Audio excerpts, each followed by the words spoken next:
¿Cómo y con quién obra Dios? ¿Cómo y con quién obra Dios? Mirar, Dios obró con la izquierda, Abraham. Abraham era un hombre rico, era un hombre poderoso, un hombre que tenía mucho y siempre tuvo mucho, porque esa otra, cuando decimos que Abraham lo dejó todo, no es verdad.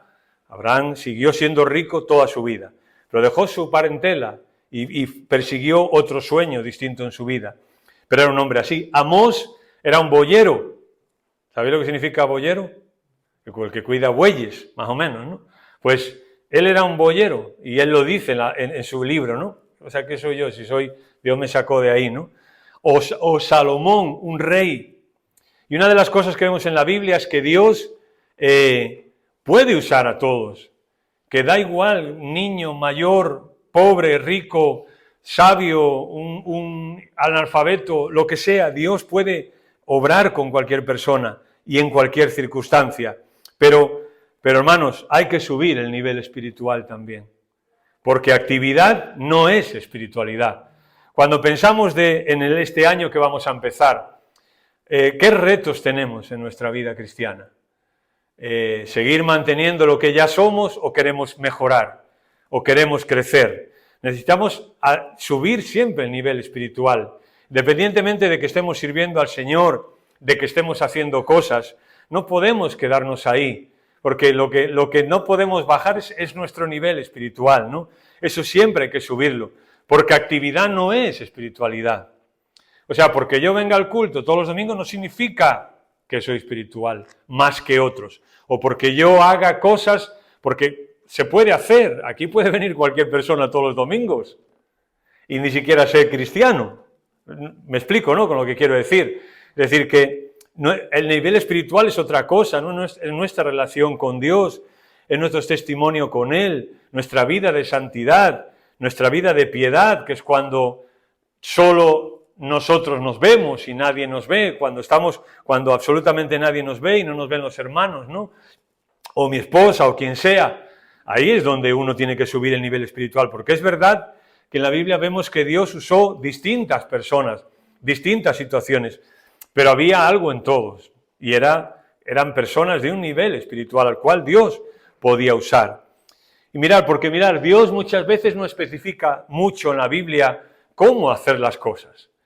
Te habla de que tienes que servirle, te habla de que tienes que estar consagrado a Él, pero muchas veces ni siquiera te explica cómo hacerlo, de qué manera lo hago.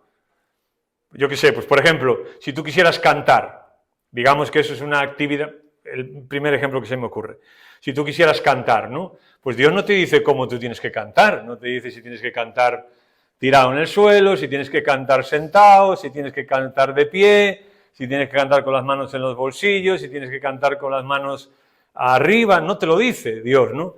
Pero lo que te dice es que tú lo hagas de corazón, donde se tiene que ver nuestro nivel espiritual.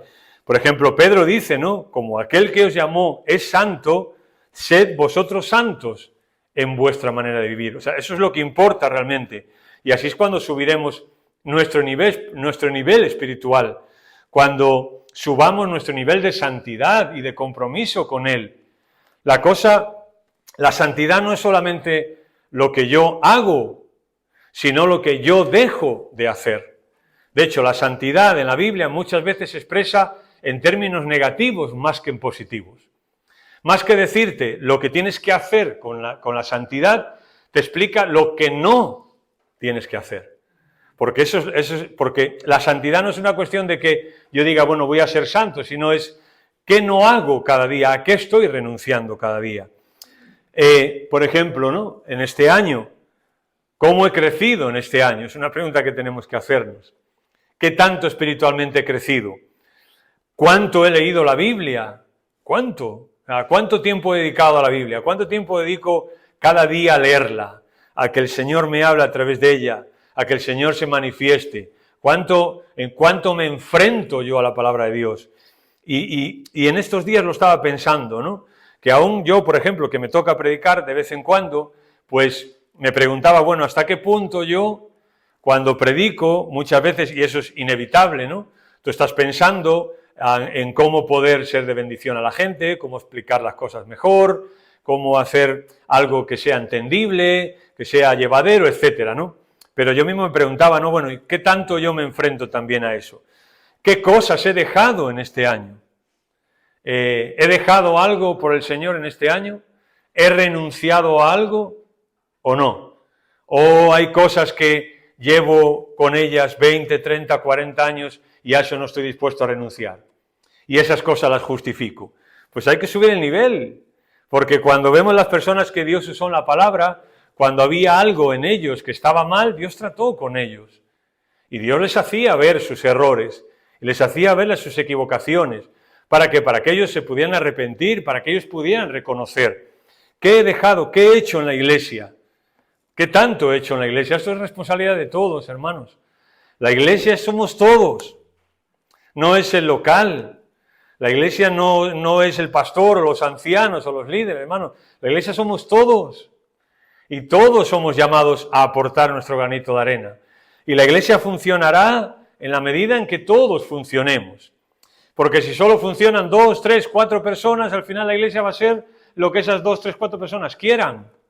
Pero si funcionamos todos, y todos empujamos y todos hacemos, al final la iglesia es lo que todos hacemos y somos. ¿Entendéis? He leído libros cristianos este año. Mano, ahí están, muertos de risa los libros. Yo os animo en esta mañana, con bronca pero con cariño, ¿sabes? ¿Cuántos libros cristianos hemos leído este año? ¿Están ahí muertos de risa? ¿Cuántos libros cristianos hemos leído los casados, pues de matrimonio, o los que estamos enfrentando algo? Hay libros ahí que hablan de santidad, de compromiso. Hay libros muchos libros ahí muy buenos. ¿Cuándo ha sido la última vez que has leído un libro cristiano? Hermano, ahí están para prestarlos. Llévate uno, míralo. Oye, pues me llama la atención el título, léelo. Que el Señor también a través de esos libros te ayude, te anime, ¿no? Os recomiendo uno que yo estoy leyendo ahora. Se llama Cambios Profundos. Se llama Nicolás, sí. Nicolás no es nuestro Nicolás, bueno, los nuestros. Sí, no, se llama Nicolás Tranchini. Es un argentino que él está en Barcelona sirviendo al Señor. Un libro extraordinario. Un libro que habla de cambiar. Pero él dice incluso, ¿por qué yo cambio? O lo que David decía por la mañana. ¿Qué motivación tengo al venir? Y él dice en su libro, es la pregunta que más repite, ¿por qué? ¿Por qué yo cambio? ¿Por qué vengo aquí? ¿Por qué sirvo? ¿Por qué renuncio? ¿Por qué vengo a la iglesia? Y se hace esas preguntas, ¿no? Comprarlo, es extraordinario el libro. Se llama Cambios Profundos. Oración. ¿Cuánto dedico a la oración? Al día. ¿Cuánto he dedicado cada día este año a la oración? Yo, el señor Josué era un anciano en la iglesia cuando yo conocí al Señor allí en Vigo. Y él trabajaba en una fábrica de cerámica que se llamaba Álvarez, Cerámicas Álvarez, muy famosa, que posiblemente hasta tengáis vosotros algún plato o vaso que lo hayan fabricado ellos. Y él decía acerca de la oración, una frase que, bueno, se me quedó, ¿no? A lo largo de los años. Él decía, poca oración, poco poder. Mucha oración, mucho poder. Él decía eso. Poca oración, poco poder. Mucha oración, mucho poder. Todavía nos preguntamos por qué a veces no somos capaces de mejorar. Posiblemente porque la oración es poca. Ayuno incluso, yo he puesto aquí el ayuno, sí. Buscar al Señor en momentos determinados y dejar de hacer otras cosas. Por ejemplo, cuando si es que como de 2 a 3, pues usas ahora para buscar al Señor, aunque luego comas, o antes, pero es el buscar al Señor. Buscamos al Señor cuando de verdad hay algo en nuestras vidas que tenemos que mejorar o una situación en la que queremos que Dios intervenga. El ayuno, muy importante. Destacamos a veces las biografías de los grandes misioneros y de los grandes hombres y mujeres que Dios usó. Y cuando tú ves en ellos hay 2 cosas que nunca faltaron, oración y ayuno. A dedicar a orar en momentos importantes, o sea, en momentos del día en el que hago otra cosa importante para mí como es comer, no, voy a orar. Los hombres y mujeres de la Biblia, de los cuales estamos hablando primero, no fueron perfectos, pero sí fueron íntegros. Daniel no entendemos que no fue un hombre perfecto, pero fue un hombre íntegro, que cuando buscaron qué acusarle, no había. Tal vez le dijeron, uy, lo único que lo encontraron era que llevaba el pelo más largo de lo normal, pero algo de verdad en su vida, no. Segundo, sus circunstancias no siempre fueron las ideales. Zacarías y Elisabet, ahora que vamos a celebrar la Navidad y recordar, Zacarías cuando tenían un estigma y era que no podían tener hijos, y el ángel viene y le anuncia que va a tener hijo, y él dice, bueno, ¿y cómo va a ser? Y el ángel le dice, ahora vas a quedar mudo. Y queda mudo por meses. Y tenía el estigma de no tener hijos y ahora mudo. Y él era un líder de Israel. Y cuando luego ocurre, ¿no? Viene María a verla, a ella, y ella nota que está embarazada. Y cuando el niño va a nacer, él dice, que le dice, ¿qué nombre le vas a poner? Y él escribe una pizarra, Juan. No, pues si no hay nadie en tu... No, Juan. Y ahí es cuando él recupera el habla y sabemos quién fue Juan, ¿no? Y cómo era la vida en Israel en ese entonces. Los líderes religiosos cómo estaban, Roma ahí subyugando a todo el mundo. Las cosas eran difíciles, no eran fáciles. Pero Dios encontró a estas personas que estaban dispuestas a ser usadas por el Señor. O también Dios guió sus vidas y los usó como y donde Él quiso. Y me gustaría que fuéramos a un texto que está en el capítulo 40 del Génesis. Capítulo 40 del Génesis, y esto me lo compartía un buen amigo en estos días pasados, antes de irme yo para Guatemala. Un buen amigo me compartía esto, y bueno, él no sabe lo bien que me hizo esto. Solo lo voy a mencionar. Sabéis, capítulo 40, vamos a mencionar un versículo solo, pero en capítulo 40, José lo meten en la cárcel, y un tiempo después ponen con él a un copero y a un panadero. Están ahí y ellos tienen un sueño y José se lo interpreta, de que el copero y el panadero van a ser restablecidos, pero el panadero lo van a matar y al copero no. ¿Okay? Y lo que ocurre es que cuando él le interpreta los sueños a ellos, dice, mira, esto es lo que pasó. Y el versículo 14 del capítulo 40 dice, acuérdate pues de mí cuando tengas ese bien, y te ruego que uses conmigo de misericordia y hagas mención a mí, a Faraón, y me saques de esta casa. Okay. Y me saques de... Perdón, aquí, vale. Y me saques de esta casa. Y dice él, porque fui hurtado de la tierra de los hebreos y tampoco he hecho aquí por qué me pusiesen en la cárcel. Es decir, él está diciendo que al copero que se acuerde de él, porque a él lo han arrestado injustamente y está aquí. Bien, pero José había tenido un sueño. José había tenido un sueño donde Dios le había mostrado que él iba a llegar a que Dios lo iba a usar para salvar a su familia, ¿no? De alguna manera. Y cuando Dios quiere hacer algo con alguien, pues no siempre es fácil. Y las circunstancias son difíciles, como fueron para José. Nosotros, por ejemplo, muchas veces queremos ser santos, pero renunciar a nada. Queremos ser santos y renunciar a nada. Queremos ser hombres y mujeres de oración sin orar. Queremos tener títulos o mandar sin hacer nada. Tener un buen hogar sin invertir tiempo en él. O ser buenos hijos, pero que el Padre, me refiero al ser buenos hijos de Dios, pero que el Padre Celestial haga todo. En el sentido de que muchas veces queremos las bendiciones de Dios y queremos que Dios nos bendiga y Dios nos prospere, pero a veces no estamos dispuestos a pagar el precio. Pero con José ocurre esto. De manera que con José a veces ocurre y dice... Y Dios bendijo a José. Y claro, cuando tú lees el texto dices, ¿cómo que Dios bendijo a José? Y muchas veces el contexto de que Dios bendijo a José fue que le iba mal en su vida. y cuanto más Dios lo bendecía, peor le iba. Y tú dices, bueno, a ver, esta forma en la que Dios bendice, y realmente el texto, la palabra hebrea en algunos contextos de José, cuando dice, y bendijo Dios a José en todo lo que hacía, es una palabra que viene de una raíz. Las palabras hebreas tienen todas una raíz de 3 letras, todas. Bien, y la palabra hebrea, la raíz de esta palabra hebrea, cuando dice que Dios bendijo a José, más o menos quiere decir empujarlo hacia adelante. Dios estaba bendiciendo a José, ¿cómo? Empujándolo hacia adelante. Y cada vez le iba peor, y cada circunstancia, cada vez un revés, y cada vez todo.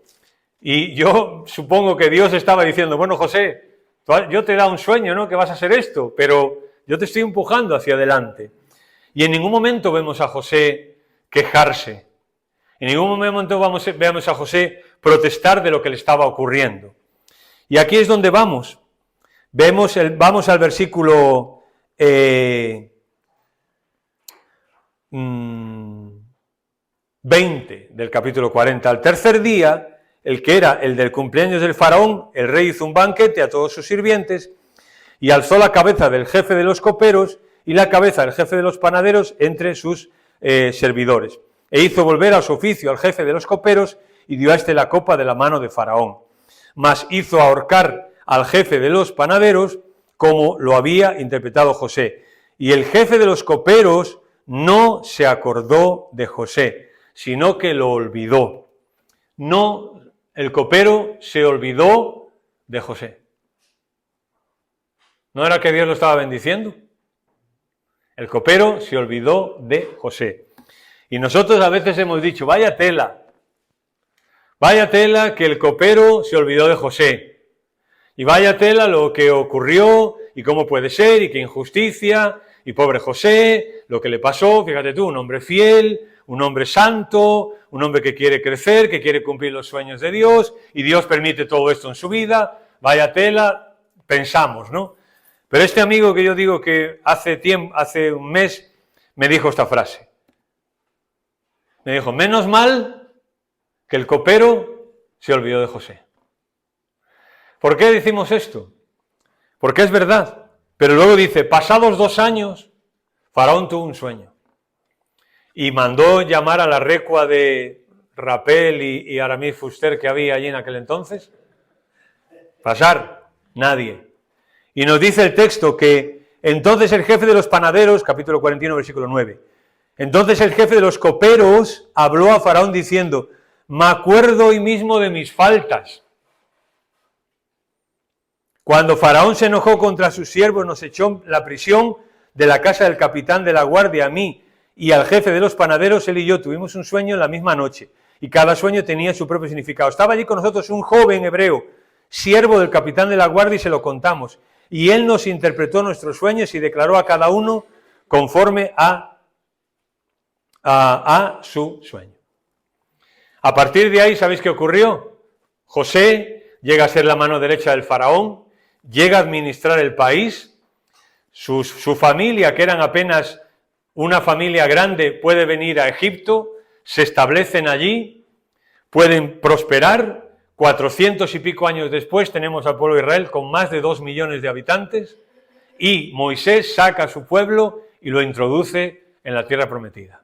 Allí Dios se establece y allí Dios da la ley al pueblo, hace promesas al pueblo de que iba a venir un Mesías descendiente de ese pueblo, y Jesús viene descendiente de Israel.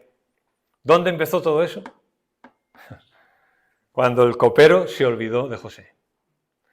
Hermanos, muchas veces pensamos que la vida se olvida de nosotros, y las circunstancias se olvidan de nosotros, y las necesidades se olvidan de nosotros, y los profesores en la universidad se olvidan de nosotros, y la salud se olvida de nosotros. Pero menos mal que esas cosas se olvidan de nosotros. Porque muchas veces las circunstancias, Dios las usa. Para terminar,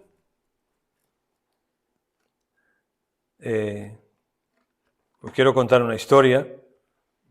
Para terminar. Bueno, terminar, sí. Israel muchas veces me dice, papá, cuando tú dices vas a terminar, yo ya calculo más o menos que quedan como 20 minutos. No, no será el caso. 19 y medio termino.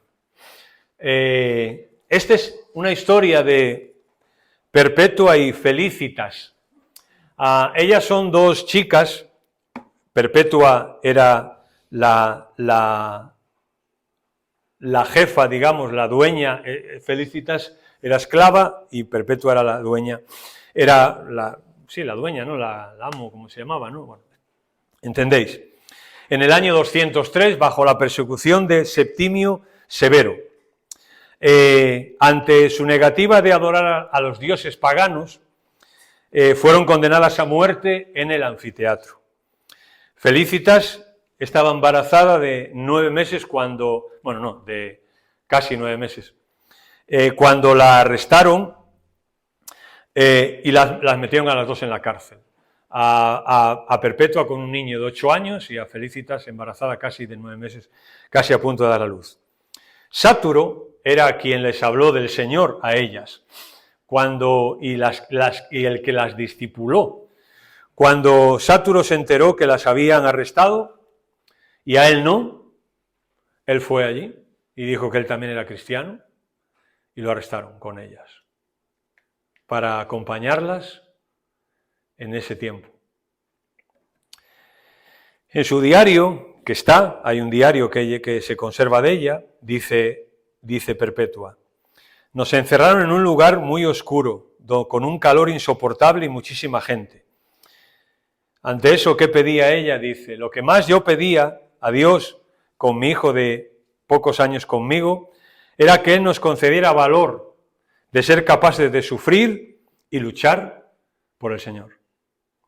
No pidió ser liberada, no pidió que su hijo fuera liberado, sino pidió valor para sufrir por el Señor. Dice que por su influencia las pasaron a una habitación a ellas dos y a Sáturo y a 2 más que había con él. En la noche anterior, esa noche, Perpetua tuvo un sueño y vio una escalera muy negra que había, pero arriba de todo, ella dice que le esperaba un paraíso eterno.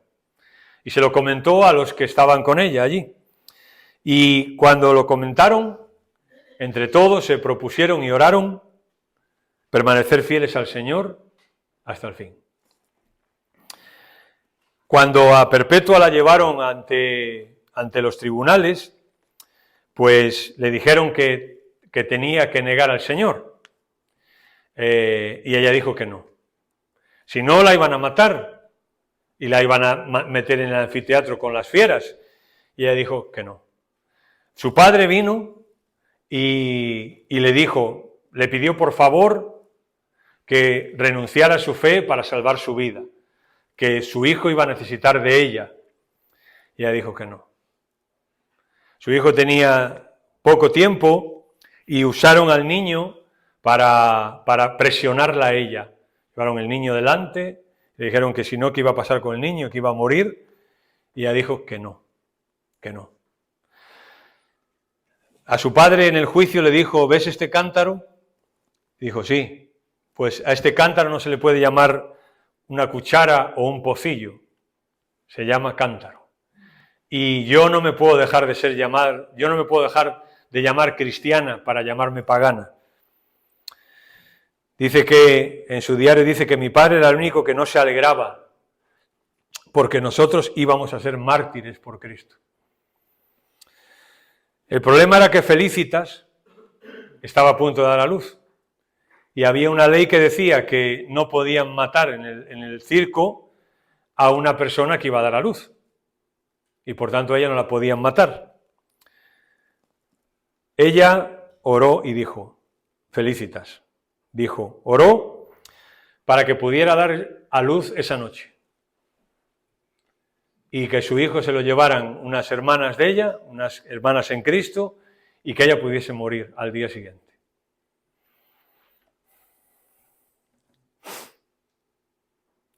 Dice que cuando ella estaba dando a luz, esa noche, Dios le concedió, se burlaban de ella, y le decían, ahora te quejas así, gritas así, mañana, ¿qué va a pasar cuando te ataque una fiera? Y ella dijo, ahora soy débil. Ahora soy débil porque mi naturaleza débil sufre. Pero cuando llegue el martirio, me acompañará la gracia de Dios, que me llenará de fortaleza. Antes de decir el final, San Agustín de Hipona, famoso San Agustín de Hipona, del siglo IV ya, en uno de sus escritos deja registrado que la historia de Felicitas y Perpetua se leía en las iglesias. 200 años, unos 100 años después, más o menos, se leía en las iglesias. Y la gente con esas historias cobraba valor y coraje y fe para dar testimonio del Señor. Y dice San Agustín, y para mejorar nuestra vida y nuestra calidad como hijos de Dios con el ejemplo de ellas dos. Fueron al día siguiente al circo, dice que dedicaron para las chicas, dedicaron como una especie de toro salvaje, y para los hombres un león o un leopardo o alguna fiera de estas. Y en la foto esa está recreada. Ella, cuando un toro le dio en un costado y cayó, y este soldado venía a matarla. Dice que tropezó y cayó enfrente de ella, así tal y como veis en la foto. Y Perpetua agarró el puñal y se lo clavó en la garganta. Dos mujeres jóvenes que entregaron su vida al Señor de esta forma. Yo cuando leía esta historia decía, ¿a qué estoy jugando yo?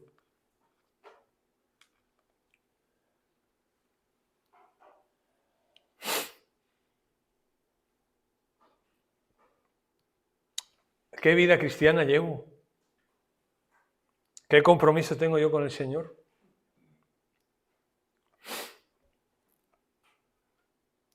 Hermanos, Dios quiere que subamos el nivel y que busquemos crecer y que buscamos valor para obedecer al Señor y que, como dice Pedro, no baste ya el tiempo pasado en el cual andabais en vuestros rollos y en vuestras cosas y ahora sirváis y presentéis vuestros cuerpos para servir al Señor. Como digo yo a veces en plan broma, no es la canción de dar a tu cuerpo alegría Macarena, que tu cuerpo es para darle alegría y cosa buena, pues eso es una canción, pero no es así para nosotros. Nuestros cuerpos son también para el Señor. Y lo que Él decida, que lo decida. Y todos debemos de plantearnos qué tiene Dios para nosotros este año que viene, o qué tiene Dios para los años que vengan. Es una pregunta que yo me he propuesto hacerme. Y es una oración que yo llevo casi un mes haciéndola. Señor, ¿qué quieres de nosotros como familia? Sobre todo, bueno, los chavales ya están volando, pero para Loide y para mí. Señor, ¿qué quieres de nosotros? Y si el copero se tiene que olvidar de algo en mi vida, aquí estoy. Pero quiero, los años que me quedan, seguir sirviéndole. Y claro, por supuesto, mucho mejor de lo que hasta ahora lo he podido hacer. Oremos. Señor, agradecemos